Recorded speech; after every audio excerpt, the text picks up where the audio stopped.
Hi, this is Mark Laughlin with the Ambidextral Gunfighter. Before we head out to the range today to do my comparison review between the Walther PPQ M1 Classic and the HK VP9, I want to give some background on why my opinion maybe differs from a lot of other people. Now, we have a lot of modern shooting sports, a three-gun competition, IPSC, run and gun, the tactical games, a lot of different sports, and a lot of them feature drills that are very time-based, stopwatch based. And I think the obsession with the stopwatch is ill-founded. Now, it's good, definitely these athletes, these shooting sport athletes, do develop some terrific speed with regards to shooting.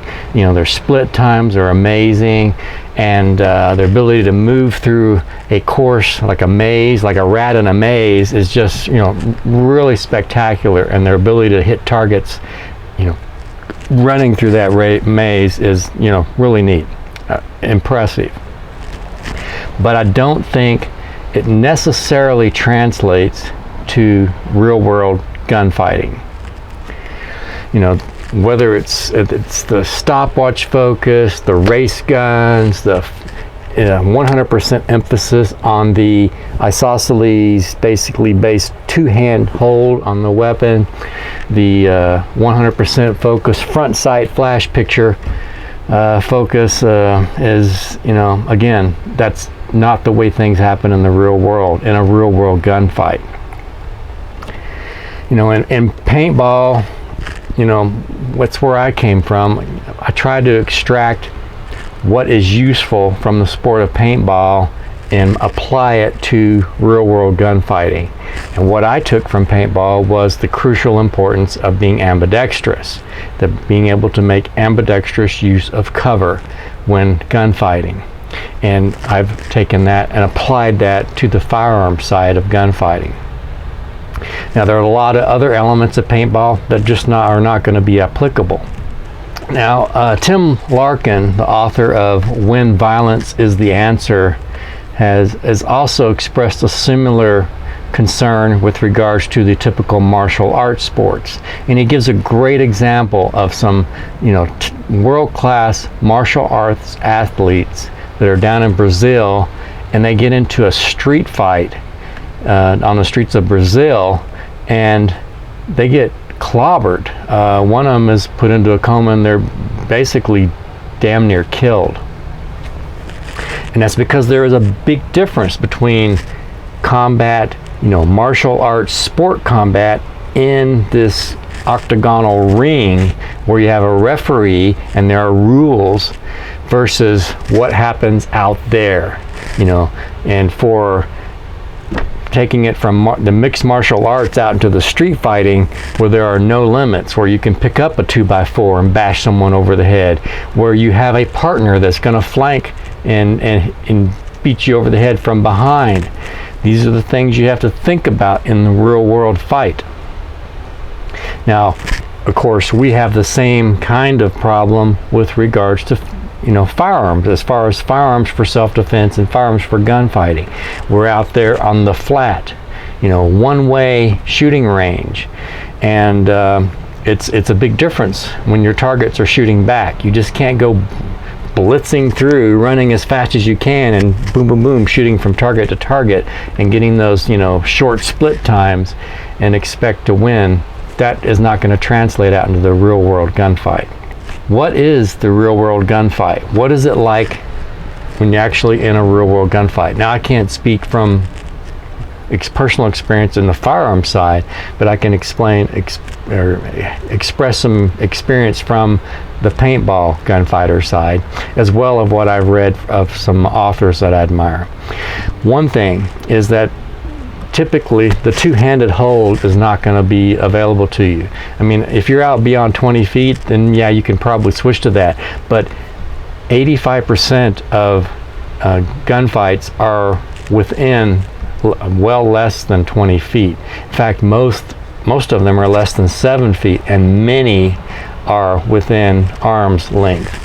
So often you need to fight with one hand and shoot with the other. You're pushing, shoving, stabbing, and then shooting, drawing your weapon and shooting with your other hand. There typically is not going to be a two-handed hold available to you. There's not going to be the front sight picture. You're going to be so close that you can't stick that gun out there and get down on that front sight. You're going to be either coming up from the hip or at best point shooting from an extended arm. There's not going to be the precise trigger control. You're not going to be like, oh, look at the nice clean break on this pistol as you are gunfighting. When your heart rate goes way up, when you're in fear for your life, we're not talking, it's not the same kind of elevated heart rate from exertion. It's this hormonal dump due to fear of a threat to your life. You lose really fine motor control. So you have very coarse movements. And that's why Rex Applegate talks about a convulsive grip firing technique, where you are gripping that pistol hard and you're just basically jerking the trigger.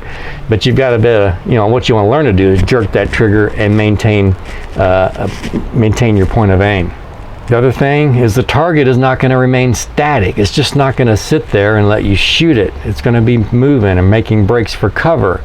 And so, whereas before you might have been switching your focus to the front sight to make the shot, now you need to keep your focus on the threat, which is your natural physiological reaction, is to focus your eyes on the threat, not on something closer, on the threat, and pay complete attention to it, because it is the threat.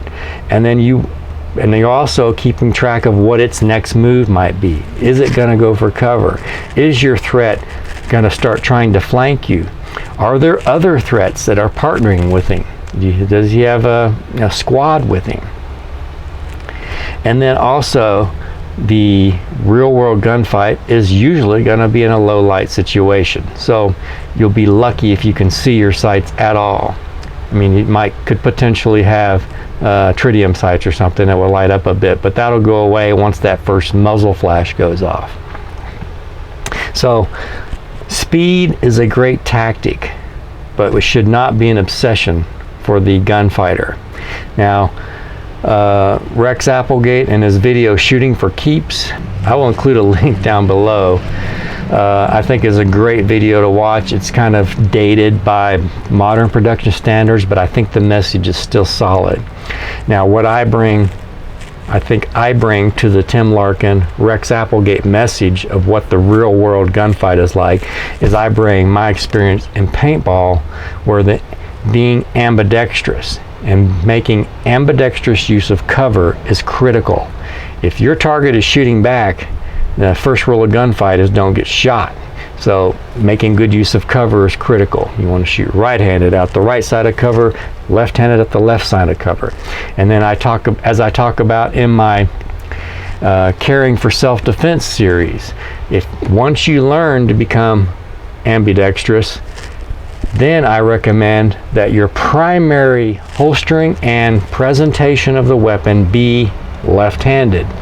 Now, there's some reasons for that. Let me just rattle off a few really quick. One is that it leaves your fighting right hand to fight, punch, push, stab, make a phone call, drive a motorcycle, exit a car, move out of a car, and still have your gun coming out from a little bit of cover with the door of the car as you step out of a car. And then, so there's a lot of advantages to being, using that left hand and reserving your right hand for other fighting or other tasks, or even reloading, using the right hand to reload and feed your primary left-handed pistol. So maybe you want to do the selfie thing where you want to take a picture while you're in this gunfight. There's a lot of things you might want to leave your right hand free to do. And I even talk about, like, law enforcement, that if you're approaching a high-risk traffic stop, as you're approaching that vehicle, it makes sense to use your left hand for your weapon if you need to draw it.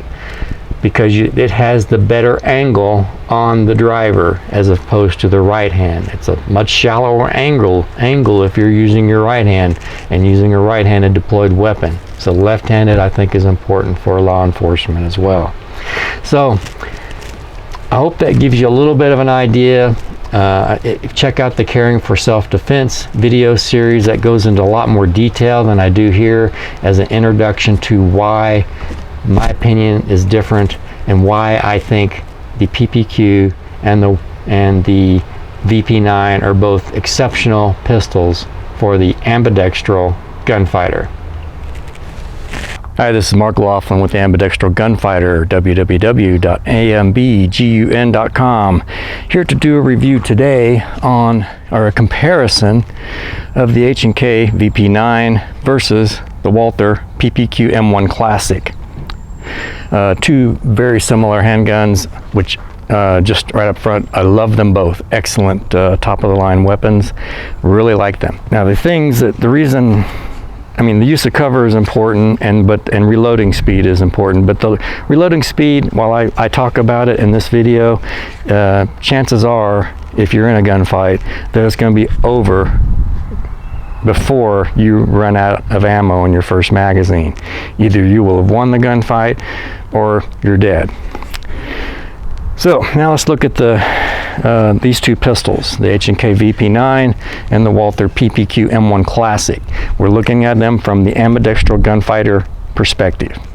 Now, the one thing I want to notice is looking at the triggers on these two pistols. That's, everybody focuses on that first. Now, I don't regard that as just absolutely essential, because as a Rex Applegate student, I favor the convulsive grip, single-handed, and pull the trigger, bang, bang, bang, and not this really fine, precise trigger control. Now that's fine if you get out to where you're out at distance, say beyond 20 feet, and you can make that, you know, isosceles held and precise trigger control shot, that's fine.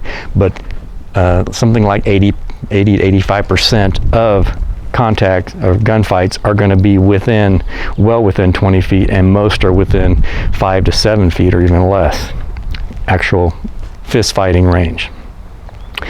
Now the HK VP9 has a terrific trigger. In fact, while it is a slightly bit heavier pull than the PPQ, it is a cleaner break.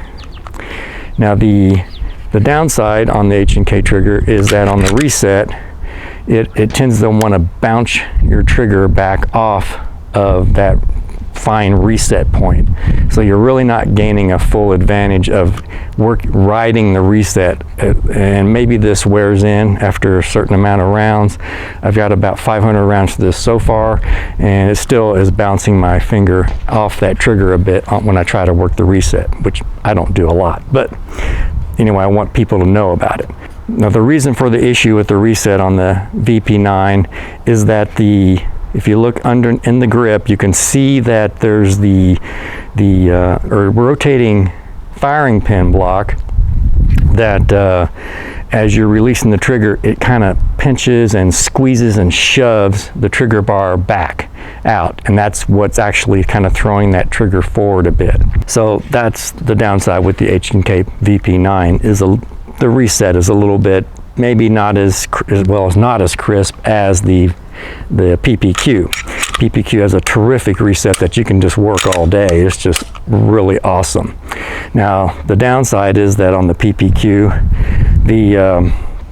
I found that out of the box the trigger had a little bit of creep in it. And after a little bit of research, what I did is I found, by looking again down the mag well and watching the mechanics going on, is that I saw that the trigger bar, as it was coming across the firing pin block plunger, which is the same thing that we were talking about in the VP9, the firing pin block on that was kind of causing the trigger to bounce back out on reset. Well, on the PPQ, the firing block plunger, which goes straight down into the slide and releases the firing pin to fire, the trigger bar, as it was going across it, was not exactly on it directly. It was kind of a bit off to the side, and so it was getting this kind of gritty feel to it. And I did find some information about that online.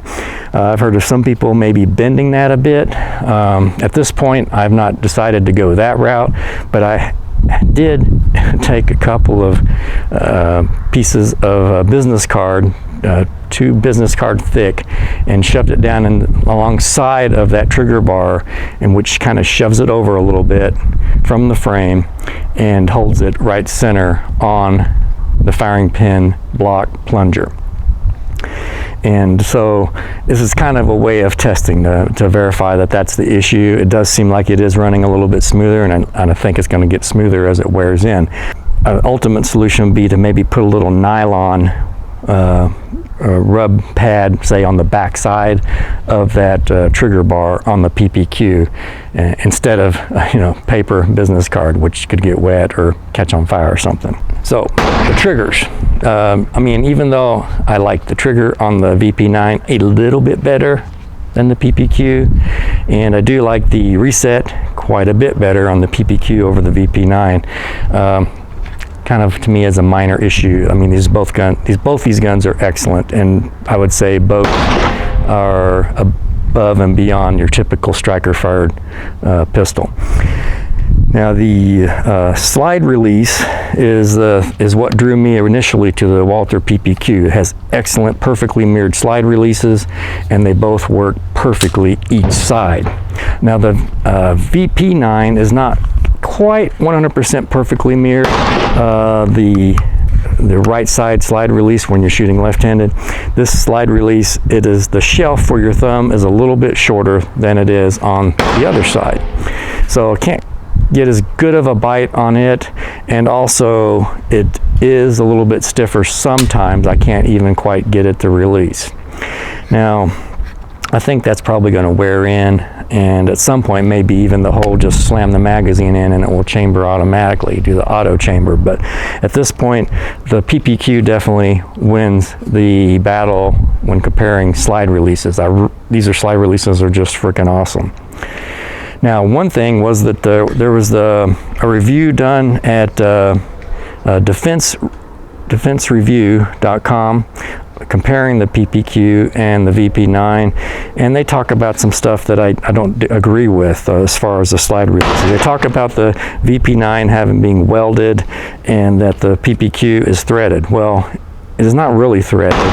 It is actually, if you break it down, they're very similar. It's really almost a press fit on the PPQ.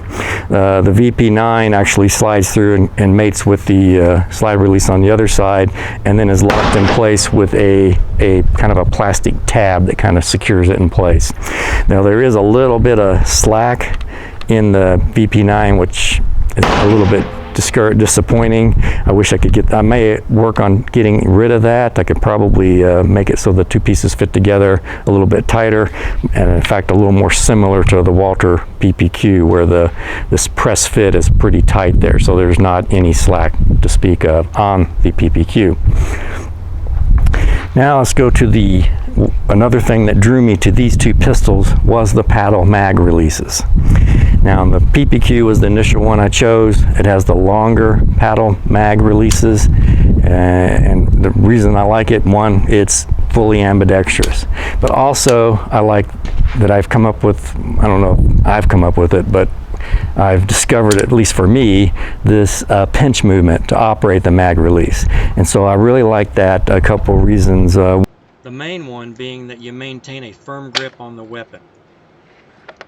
The VP9 also has paddle mag releases, and now that I've spent some time with the VP9, I actually like the VP9s better.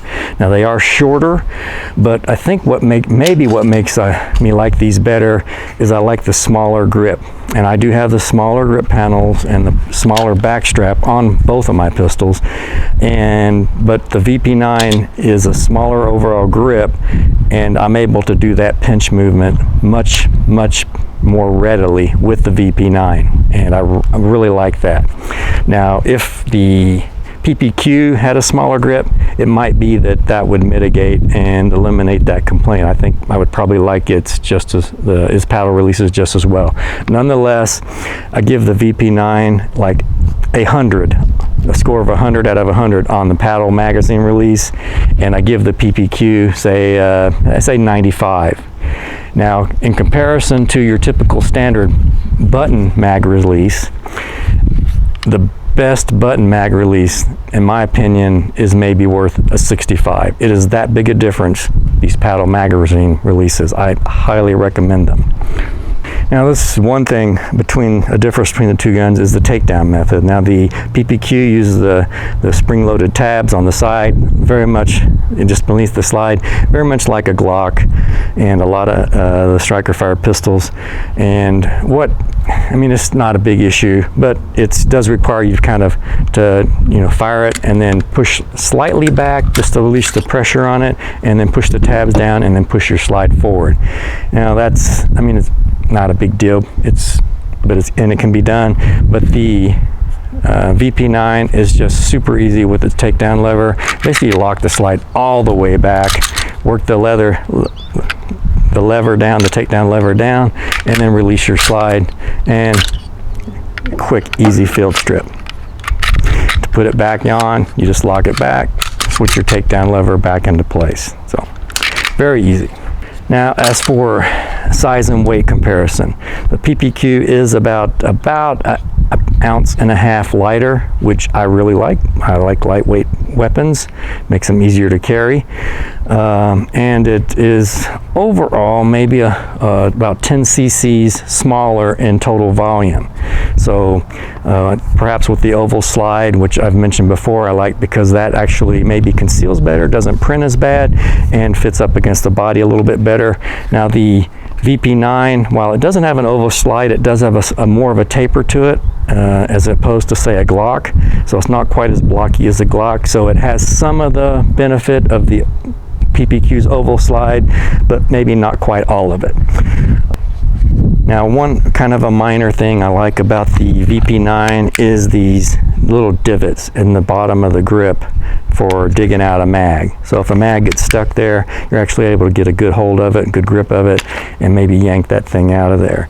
You don't quite have that with the PPQ. When you've got a mag in it, it's not as much to get a hold of if it were to become jammed and you need to yank it out of there. Now, the reviewers at defensereview.com talk about they favorably like the extra thickness of the grip on the PPQ. I guess they're thinking of structural strength. Well, I don't. I prefer thin and as compact as possible. In fact, I would prefer that the grip were closer to the size of the magazine and just barely over that. I like also that the grip is more rectangular as to where the PPQ is a little more oval, and that gives you the ability to point shoot better because you've got something to index on as far as point shooting. Think of the rounded grip of the PPQ as if you were picking up a dowel rod, like a closet rod, and you had a closet rod for your grip on your pistol, and you just picked it up and were to shoot it. It would be hard to index where that muzzle was pointed when it's perfectly round, whereas a more rectangular grip on this gives you that better pointability theoretically, and kind of like the 1911 with the slab side grip on that, you've got excellent pointability. Now, the PPQ has the plastic white dot sights, which are perfectly adequate. The Walther VP9 has illuminated sights, which are also, I think, steel, and then the rear is a ramp, whereas the rear on the PPQ has the shelf for doing the tactical slide working of the slide off of your belt. Now, the VP9, mine came with illuminated sights, and they're the basically glow in the dark sights, and actually I'm not a fan of those. I mean, they're fine for daytime use, they're bright and everything, but as far as their usefulness for night self-defense, I think it's a false sense of security. The day glow sights, they only glow for a couple hours after hitting a bunch of sunlight on them, so their chances are they're going to be dead when you need them anyway. The other thing is that if your VP9 is holstered and that front sight is covered by your holster and the rear sight is gaining light, if you do draw that weapon in low light conditions, now you've got glowing rear sights and nothing on the front. And if you're using your sights, you need to be able to focus on your front sight. Now, one thing the defensereview.com talked about was the difference between these two was there's the locking lugs for the barrel is a stamped rail and stamped locking lug thing that's welded versus the machined one on the PPQ. And while that may be maybe the PPQ is a little bit nicer as far as functionality, I don't see any advantage from one to the other. I basically call that as almost it doesn't really factor into my evaluation of the two pistols. As much as I like these two pistols because they are ambidextrous, and you know that is my focus on this on my video series and my website ambgun.com, ambgun.com. While these do meet my criteria as being perfect, damn near perfect ambidextral gunfighter pistols, they are still not my daily carry. That still falls to the Kel-Tec PF9. And why? Because it's tiny. It only holds 7 rounds. At 12.8 ounces, it's 10 to 12 ounces lighter than the two pistols, and it's so small that it can, with this holster, the Bullseyes holster, pocket holster, it can easily be with me all the time. Anyway, to conclude, you won't go wrong buying either of these. They're just both spectacular 9mm 15 round capacity pistols. Just the ambi controls are excellent. The paddle magazine release is just amazing. In fact, I will probably, if I can ever get a tiny compact pistol to replace my PF9 that has paddle magazine release, I will just jump all over that. But for the higher capacity 15 rounds, 22, 24 ounce guns, these two are just absolutely spectacular. I definitely would choose these over the Glock 19. Either one of these I would choose over the Glock 19. Even the Gen 5, which they call ambidextrous, it does have an ambidextrous slide release, which is a nice step forward, but the magazine release, while it's still push button, is left or right, which isn't, I mean, nothing against the Glock 19. I mean, if it was me and I had a Glock 19, I would switch that push button mag to left side, and being ambidextrous with the primary left hand side carry, that would work just fine for me too.